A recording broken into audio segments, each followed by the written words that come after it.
for anyone to claim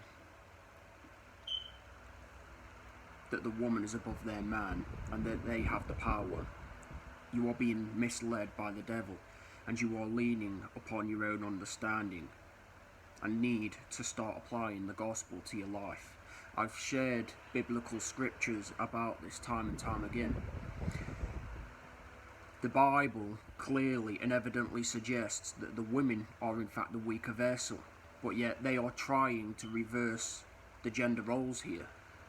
And this is why we have the mess that we have, and this is why everything is crashing and burning.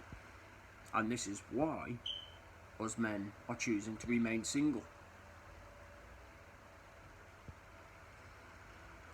As men, I can't stress this enough, as men we are the head of the marriage, thus ultimately making God and the Son of Man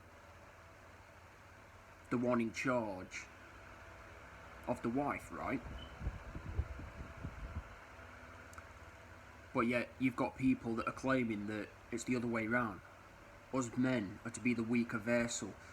The women are the ones to be powerful and above their men. Gee, okay, well answer me this then. Why aren't these type of dynamics within marriages that people have currently as we speak not working out all too greatly? Or better yet, why aren't they working out at all? And don't even come at me with the fake nice and the fake good and the fake happy approaches that you wear to try and conceal it. I see through it, it's bullshit.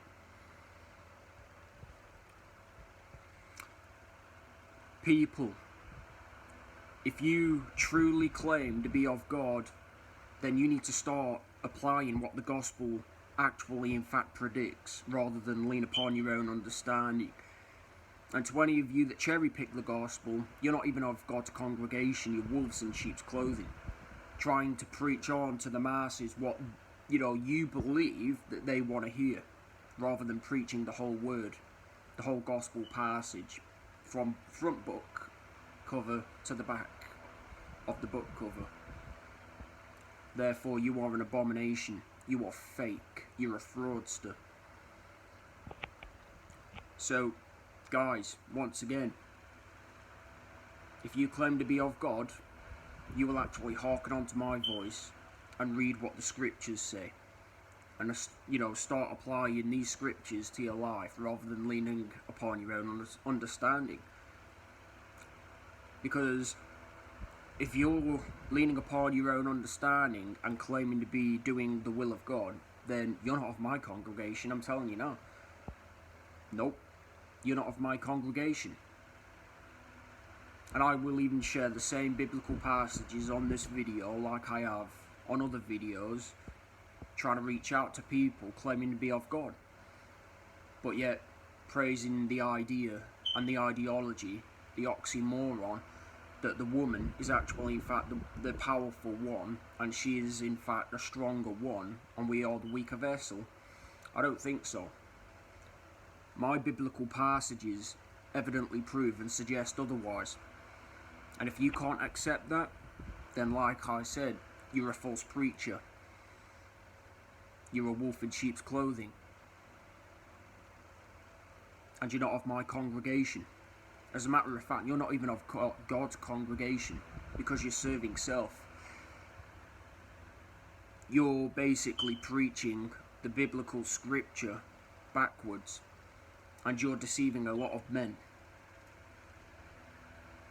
And those of you involved, even the blue-pilled kind of girls for boys out there today, they can all laugh and joke about it now.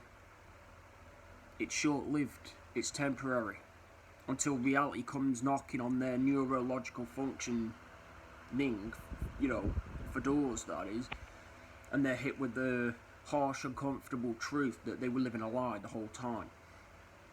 And, they will begin to realise this, because like I said, all of their connections, their so-called connections, involving the opposite sex will keep on failing. Will keep on failing. Will keep on failing. Despite the honeymoon phase, they'll keep on failing, keep on failing, keep on failing. Why is that? Well, gee, I'm going to explain why. And I'm not going to explain for a second, third or fourth time. You're going to hear me out. And you're going to hear me out. this last and final time.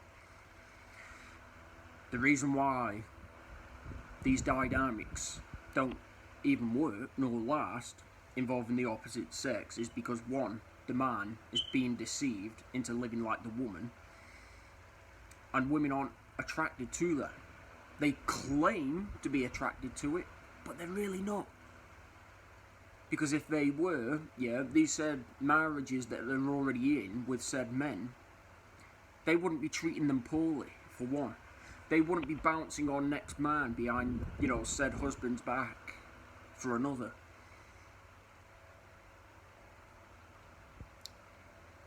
Are we still following yet, people? Or are you still going to be adamant within your own ways, thinking that you know it all and you don't need the gospel to actually, in fact, save your souls from the complete and utter mess that you're getting yourselves into? It is what it is. So, once again, stop leaning upon your own understanding. Because personally, I don't even find you remotely funny. I'm not even joking. I'm not even laughing around. Because I'm getting sick and tired of this bullshit now. Especially when they're trying to force all of this shit that they've learned on me to prevent me from living the life that I so rightfully deserve according to the gospel. I am going to fight back.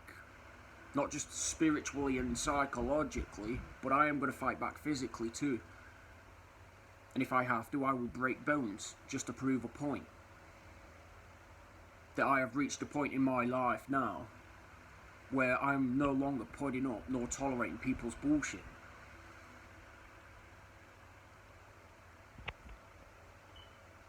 And I am going to make people squirm every time my presence is known by applying the pressure. It is what it is. So once again, for the last and final time, stop leaning upon your own understanding, people, and start applying what the gospel word actually in fact predicts. And trust me, you will save your souls from the mess that you've got your souls into.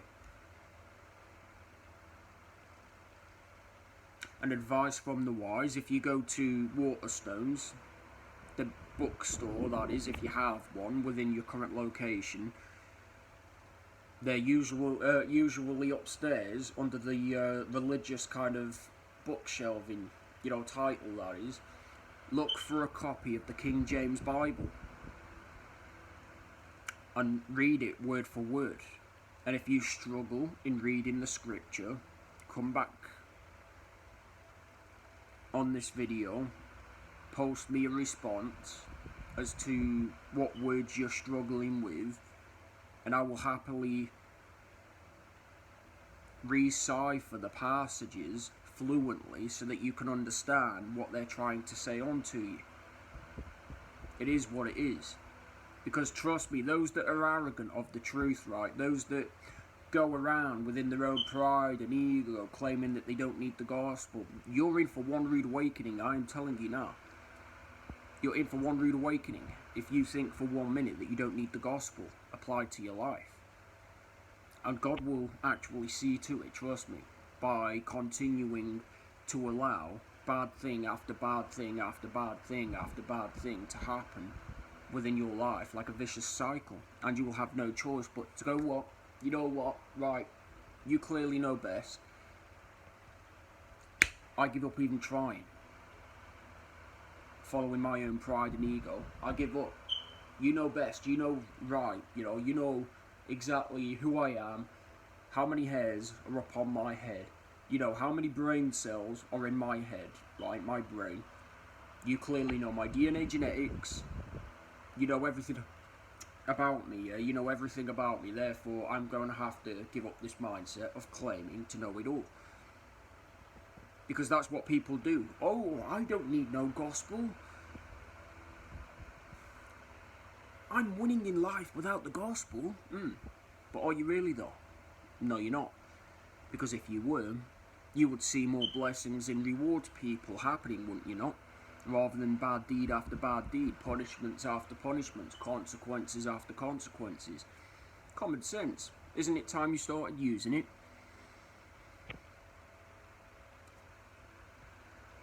I should know. Because I receive bad thing after bad thing after bad thing after bad thing a lot of the time too. Because I'm still currently outgrowing old beliefs, as you will. And to put it bluntly, I'm still technically going to war with myself on occasions. It is what it is. And if it's happening to me even, you know, you best believe it's sure as hell going to happen to each and every one of you. God does not like a boaster. He does not like people that believe that they know it all without even needing the gospel applied to their life. And if you think for 1 minute that you could cherry pick the scriptures and apply what you think you want to apply to your life, you're not even real ones. You're not even a chosen one. You're a fraud. You're a fraudster. You're a wolf in sheep's clothing. If you were a true, real one, a chosen one, you would have no problem reading the whole biblical book, as you will, time and time again, applying it to your life.